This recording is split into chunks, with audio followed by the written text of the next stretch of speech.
पापा, मुझे तो आपकी रिटायरमेंट पर कान के झुमके चाहिए और हाँ, अपने दामाद के लिए एक अच्छी सी अंगूठी ज़रूर बनवा देना। एकलौती बेटी हूँ आपकी, इतना तो बनता है। हाँ हाँ ठीक है, जो लेना है ले आना।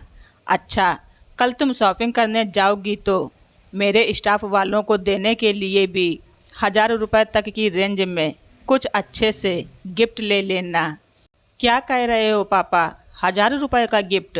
60 लोगों का स्टाफ है आपका, इसका मतलब 60,000। क्या ज़रूरत है इतने रुपए उन पर खर्च करने की? बेटा, इतने साल उन लोगों के साथ काम किया है, इतना तो बनता है। अच्छा ठीक है, अगर आपको इतना ही पैसा लुटाने का शौक़ है तो मेरे बच्चों के नाम भी कुछ रुपए जमा करा दो। वैसे भी बेटियों को मिलता ही क्या है, सब कुछ तो बेटे के लिए ही होता है।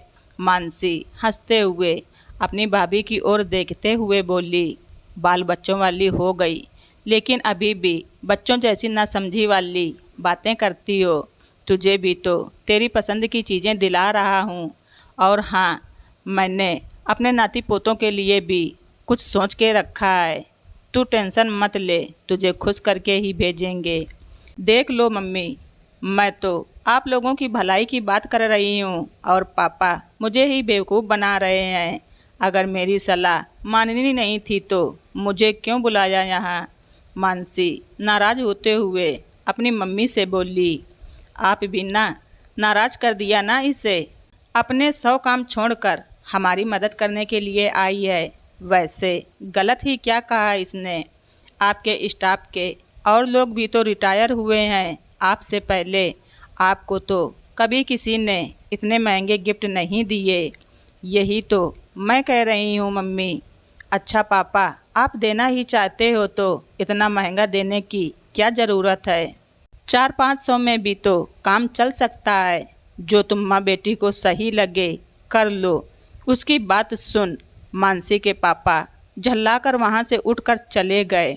मानसी की भाभी कंचन, जो इतनी देर से वहाँ बैठी इन सभी लोगों की बातें सुन रही थी, वो भी उठते हुए बोली, अच्छा ठीक है दीदी, आप और मम्मी जी बातें कीजिए, मैं चलूँ, मुझे अपना कुछ काम करना है। काम करना है? क्या कल आप ऑफिस जा रही हो? हाँ, ये क्या बात हुई भला भाभी, मैं आई हूँ और आप ऑफिस से 1-2 दिन की छुट्टी नहीं ले सकती क्या? मेरी एक बहुत ही अच्छी फ्रेंड है जिसके साथ मैंने 15 सालों तक काम किया, उसका कल रिटायरमेंट है, इसलिए ज़रूरी है जाना। वैसे भी आप और मम्मी जी तो सुबह शॉपिंग के लिए चले ही जाओगे और शाम तक आओगे। आपके आने से पहले मैं आ जाऊंगी। और हाँ दीदी, आपकी पसंद का नाश्ता बनाकर ही ऑफिस जाऊंगी, कहकर कंचन वहाँ से उठकर चली गई। देख लिया मम्मी, काम से बचने के बहाने हैं भाभी के। वैसे भी उन्हें मेरा यहाँ आना कौन सा पसंद है। तू छोड़ ना, क्यों अपना मूड ख़राब कर रही है? चल, कल के सामान की लिस्ट बनाते हैं। कमरे में जाते हुए कंचन के कानों में मानसी और अपनी सासू माँ की ऊंची आवाज़ में कहे शब्द कानों में पड़े, जिसे सुनकर वो मुस्कुरा दी। हाँ, शुरू में उसे ये सब बातें बहुत बुरी लगती थीं। कंचन जब शादी करके इस घर में आई थी तब उसने यही देखा था। घर में उसकी ननंद मानसी की ही चलती है। घर में किसी भी कार्यक्रम का आयोजन हो उसी की सलाह से काम होता था। यहाँ तक सारी खरीदारी भी उसकी सास बेटी के साथ ही करती थी। शुरू में कंचन को बहुत बुरा लगता था। 1-2 बार उसने अपने पति से भी इस बात की शिकायत की तो वो बेपरवाही से हंसते हुए बोला, अरे यार, अच्छा ही है ना, तुम मार्केट में धक्के खाने के साथ साथ जो कुछ कमी बेसी निकलती है उससे भी बच जाती हो। कहते हैं ना, जब बार बार एक ही बात कही जाए तो वही बात सही लगने लगती है। तो कंचन को भी अपने पति की ही बात कुछ कुछ सही लगने लगी थी। वैसे भी वो नौकरी करती थी। समय का अभाव तो रहता ही है नौकरी पेशा करने वाली महिलाओं को, तो उसने भी यही मान लिया था कि क्यों बिना मतलब की सलाह देना और क्यों घर की इन बेफजूल जिम्मेदारियों के बीच पड़ना। अगले महीने उसके ससुर जी की रिटायरमेंट थी। उसी के सिलसिले में उसकी ननंद आई हुई थी। उसके बच्चों के पेपर शुरू होने वाले थे, इसलिए बीच में वो नहीं आ सकती थी। इसीलिए पहले ही रिटायरमेंट की खरीदारी करने व करवाने आई थी। वैसे उसके सास ससुर दिल के बुरे नहीं थे, किसी बात के लिए रोक टोक नहीं थी उसके लिए। इसीलिए वो भी इस छोटी सी बात को मुद्दा बनाकर अपने जीवन व घर की शांति भंग करना नहीं चाहती थी। और पति तो था ही उसे बहुत प्यार करने वाला। ऑफिस में भी उसका स्टाफ बहुत अच्छा था और सबसे बढ़कर नेहा जी बहुत ही सीधे स्वभाव की। जब वो ऑफिस में नई नई गई थी तो काम को सीखने व समझने में नेहा जी ने उसकी बहुत मदद की थी। नेहा जी उसे अपनी बेटी की तरह प्यार करती थी। जब भी उसे कोई दिक्कत होती तो नेहा जी बहुत प्यार से उसे हर समस्या का हल समझाती थी, चाहे वो ऑफिस की हो या घर की। उन्हीं नेहा जी की कल रिटायरमेंट थी। एक दूसरे से जुदाई की सोच में कंचन व नेहा जी पिछले कुछ दिनों से बहुत ही भावुक थीं।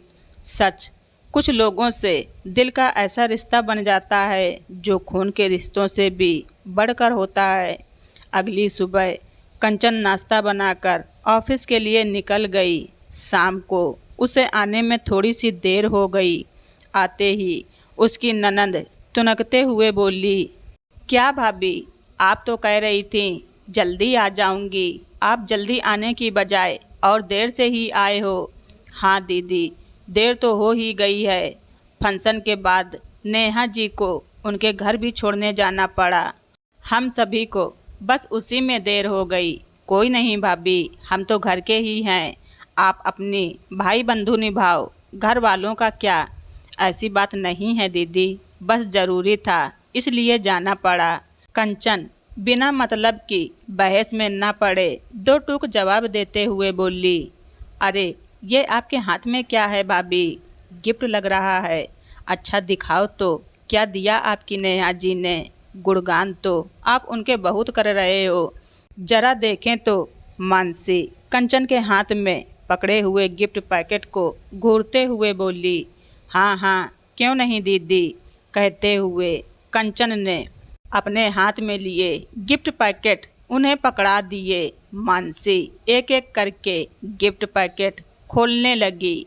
देखा तो एक पैकेट में सुंदर सी महंगी साड़ी थी, दूसरे में एक बहुत ही बढ़िया महंगा सा शो पीस था। हे भगवान, नेहा जी ने कितना खर्चा कर दिया हम सब पर।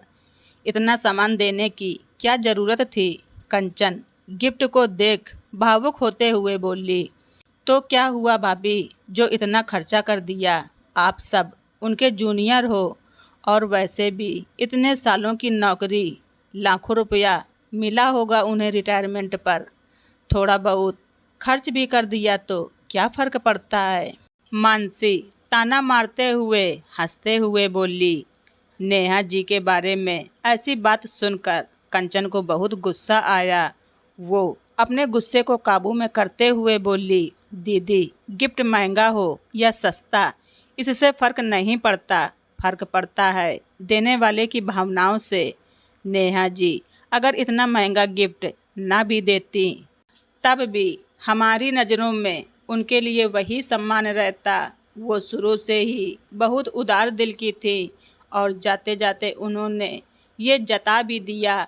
वैसे दीदी एक बात कहूँ, रिटायर तो सभी लोग होते हैं और सभी को अपनी अपनी रिटायरमेंट पर लाखों रुपए मिलते हैं, लेकिन कितने लोग होंगे जो दूसरों पर इतना खर्च कर देते हैं? अपनों को तो सभी देते हैं, लेकिन दूसरों पर जो खर्च करे उसे ही बड़े दिल वाला कहा जाता है। कंचन की बात सुन मानसी का चेहरा उतर गया। और उससे आगे कुछ कहते न बना। मानसी को सच्चाई का आईना दिखा कंचन ने। वहाँ रखे अपने भावनाओं भरे उपहार उठाए और अपने कमरे में लेकर चली गई।